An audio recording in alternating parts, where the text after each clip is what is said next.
You'll be talking weather in a bit, but right now I got to talk about mayflies and radar, and I know that's your expertise.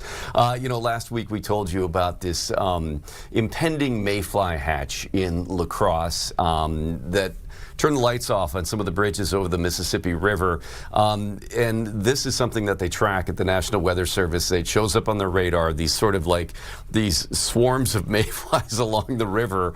It's very interesting, but it's also, there's a public safety concern here because at times they need snowplows to clear mayflies off the bridges over the river. So we're going to bring in Kevin Skow from the National Weather Service in La Crosse, who is you're smiling about it. You enjoy talking about the mayflies.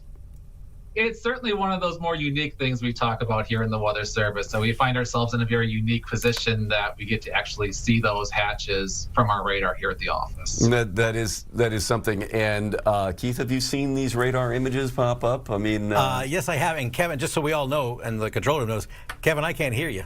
Oh. Just so we're all on the same page. I don't have Kevin routed in my ear. You can hear Kevin in your ear. Well, but I will nod and just say I will add to this. I have seen these. I think it's great. Number one, because it's gross and it's cool. But also, I'll throw into this thing if I just have to sit out the interview. The fact that you guys have that archive that goes back like 15 years. That's incredible just to go and look at and go, gross, multiple times with the summer. I just think that's really awesome from a techie standpoint. Yeah, I'm glad we use it. It's one of those, again, more unique things we do at the Weather Service. And, when it comes to mayflies, we don't actually know when they're going to hatch. And as you saw on our website, they can hatch multiple times per year. It's kind of like, the cicadas, they can come out at any time during the course of the summer. The mayflies hatch multiple times per year. So we don't know when they're going to hatch, but our radar picks them up really nicely here at the office. And so then that begs the question, why is the National Weather Service focusing on mayflies? But because it does become, like severe weather, a potential public safety issue.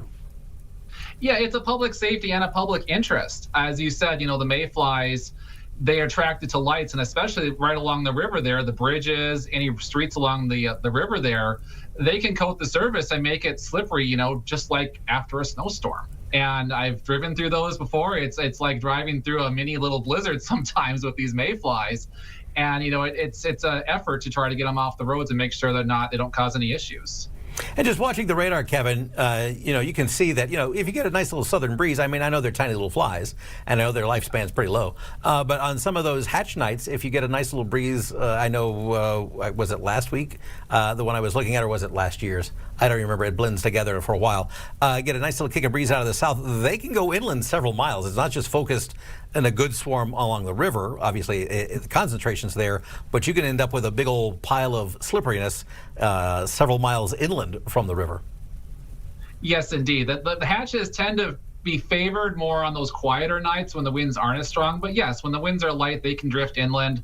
As you said, their lifespan isn't very long, so they don't go too far away from the river, but they can get inland a few miles. Yeah, I was looking at some of that information, a lifespan, that it takes anywhere from 3 months to 2 years, depending on the species, to emerge as winged adults.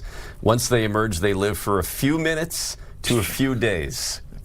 So, but how much is it, and you both can chime in on this, in terms of the radar sensitivity for a swarm of tiny little insects to actually show up and be detected on radar? How big or dense of a swarm of insects does it take for radar to pick that up? Actually, not as big as you might think. The radar is quite sensitive. We can actually pick up changes in weather boundaries. Your weather fronts you talk about on the newscast, we can pick those up on the radar just because of air density differences. So we can put the radar into a more sensitive mode, and that's generally what it's in when these hatches occur because they're in quieter, calmer nights. And the radar spins a bit slower, and it's able to scan the atmosphere for a longer amount of time and able to pick up those more sensitive signals like bugs, birds, bats, even in times of really quieter weather, when the radar beam gets ducted toward the surface, we call it, we can actually pick up traffic on highways with the radar. It's very sensitive. Yeah, there's it's called clear mode is what they put it in. That's why when sometimes on a wonderfully clear night, even when it's quiet or not, you sometimes see the ground clutter that we call it. Sometimes when we're talking on weather, you see all the hodgepodge of sensitive radars and things like that. Sometimes around sunrise, you can get a good little spike of radar. That's how we know which direction the sun's coming up. We'll point that out sometimes on our radar beam. You get like a little sunrise spike in the morning hours and things like that. And there's a whole cluster. You think mayflies are fun. And Kevin, I know you probably hear from the bird people. I love the nod. We hear from the bird people too. God bless the bird people. I love them. But yes, the migrating birds and the way that the radar can track those birds, and we're just talking about the tracking. We're not talking about anything else with radar and birds. Can track those birds and the migration of those birds and how that can be apparent and coming off of lakes and coming off of things and what it shows. Yeah, that's remarkable. Yeah, it's amazing what the radar can pick up. And we talked about that ducting. A really fun fact, if you're looking for fun facts, is sometimes when the radar beam gets trapped near the surface, it can go for hundreds of miles off the surface. And we've picked up wind farms in South Dakota from our radar here in La Crosse. If you can imagine that. It's amazing what the radar can pick up when the atmosphere is just right. All right. Well, then finally here, back to the mayflies. So you start tracking this. What have you seen so far? And then what is the mayfly forecast here for the weeks to come? We've only seen a few small hatches so far this year, and generally they take place in that June through August period. So we're really just entering that.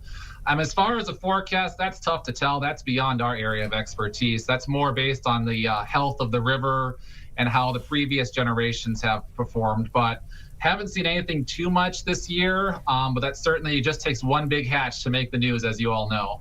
All right, one big hatch. Your college band. Yeah, yes, exactly. Yeah, one of them, yeah. Multiple. On our drum kit, we had Richard Hatch. Kevin, thanks so much. It's always fun to talk about something unique and odd and maybe a little bit gross. It's okay. It's kind of fun. It is. It really is. All right. Thanks, Kevin. Kevin Skow with the National Weather Service in La Crosse.